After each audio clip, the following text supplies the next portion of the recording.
ដោះស្រាយបញ្ហាហើយបើយើងរកឬក៏នៃបញ្ហាដែលខ្លួនឯងបានបង្កើតហើយខ្ញុំជឿជាក់ថាយើងនឹងអាចដោះស្រាយបញ្ហាមួយនឹងបានហើយយើងក៏អាចនឹងឈានទៅរកភាពជោគជ័យរបស់ខ្លួនឯងដែរហើយកំណត់សំខាន់មួយទៀតនៅក្នុងសិភៅនឹងគឺតកតងគឺលក្ខណៈថាចង់ឲ្យយើងខ្លួនឯងនឹងទទួលស្គាល់ការពិតទៅលើជីវិតរបស់ខ្លួនឯងមានន័យថាឧទាហរណ៍ថាដូចខ្ញុំចង់ខ្ញុំលក្ខណៈថាខ្ញុំមានសរីរាង្គកាយគ្រប់ទាំងអស់ប៉ុន្តែខ្ញុំតោះតែថ្មីមួយអញ្ចឹងខ្ញុំគិតថាខ្ញុំពិបាកពេលខ្លះដំបូងខ្ញុំពិបាកទទួលស្គាល់ការពិតលើខ្លួនឯងប៉ុន្តែខ្ញុំនៅតែព្យាយាមទទួលស្គាល់ការពិតនៅលើខ្លួនឯងជានិច្ចព្រោះថាការទទួលស្គាល់ការពិតនៅលើខ្លួនឯងហ្នឹងទៅលើរូបរាងកាយរបស់ខ្លួនឯងទៅលើផ្លូវចិត្តឬក៏អារម្មណ៍របស់ខ្លួនឯងអ្វីផ្សេងដែលខ្លួនយើងមានហ្នឹងគឺជារឿងល្អបំផុតដូចថ្ងៃនេះព្រោះខ្ញុំ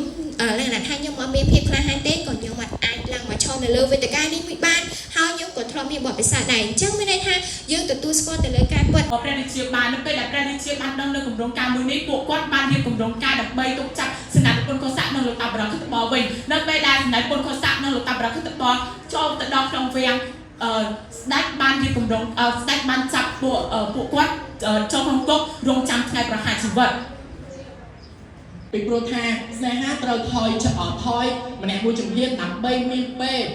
គ្រប់វេលាដើម្បីគិតពិចារណាលើកំហុសរបស់ខ្លួនរៀងខ្លួនហើយមួយវិញទៀតបើយោងទៅតាមសភៅនេះគេបានឲ្យយើងឃើញនៅពាក្យទ្រឹស្ដីមួយរបស់ហត្ថថាបើអ្នកចង់បញ្ឈប់នៅការប្រឆាំងការ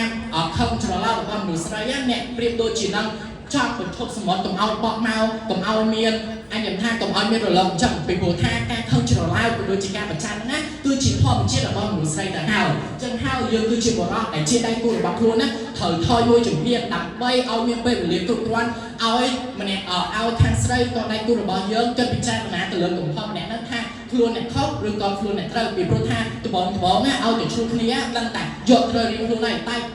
បើយើងអត់ថយមួយជំហានតែជាបរិបទទេច្បាស់ណាស់ស្នេហានោះនឹងបែកបាក់គ្នាចាក់ជាពុំខានហើយអ្នកទាំងអស់គ្នាកុំគិតទេថានៅពេលដែលយើងជួបគ្នាហើយបន្ទាប់មកយើងត្រូវគ្នាវិញយើងកាន់តែស្រឡាញ់គ្នា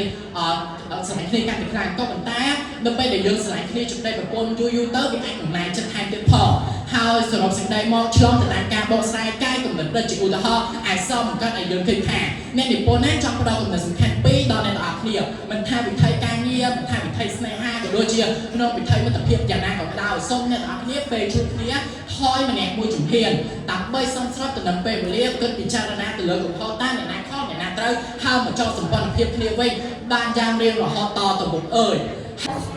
ទួលស្គាល់យកនៅការពិតនៅសម្រាប់ជីវិតរបស់យើងនិងមានសម្រាប់នៅជួនកាលការនិយមនេះគឺជាអសត់ជាការលើសាសារបស់អ្នកដទៃពីព្រោះថានៅពេលដែលគេឃើញសារនិយមរបស់បរិស័ទរបស់យើងគេក៏អាចរសាយទុកបានផងដែរហើយដូច្នេះហើយគឺយើងត្រូវតែជាយើងមិនចំណេះនៅញ៉ាំតែបរិស័ទឬញ៉ាំតែការលើកទឹកចិត្តនិងញ៉ាំតែរៀនកុំញ៉ាំដោយបង្កប់ភាពពឹងពលឲ្យសោះមួយបញ្ហាទី3មានចំណងជើងថាការប្រែនិងផ្លាស់ប្ដូរប្រសិនបើយើងមានឆន្ទៈតែខ្វះការព្យាយាមមានការព្យាយាមតែខ្វះការយកចិត្តទុកដាក់មានការយកចិត្តទុកដាក់តែខ្វះការពិចារណាយើងក៏មិនអាចធ្វើកិច្ចយើងត្រូវតែធ្វើវាដោយសេចក្តីថ្លៃថ្នូរចូលមកការសិភៅទី2មានចំណងជើងថាសារមនុស្សល្អសិភៅមួយនេះត្រូវបាននិពន្ធឡើងដោយលោកឧត្តរត្រូវបានបបពុម្ពឡើងនៅខែកញ្ញាឆ្នាំ2014ហើយសិភៅមួយនេះមានកម្រាស់206ទំព័រឥឡូវនេះចូលមកការមកបញ្ហាទី1នៅក្នុងសិភៅនេះមកបញ្ហាទី1ខ្ញុំនៅបរិញ្ញាហ្នឹងនៅនៅថ្នាក់ណាថាជួបគ្នា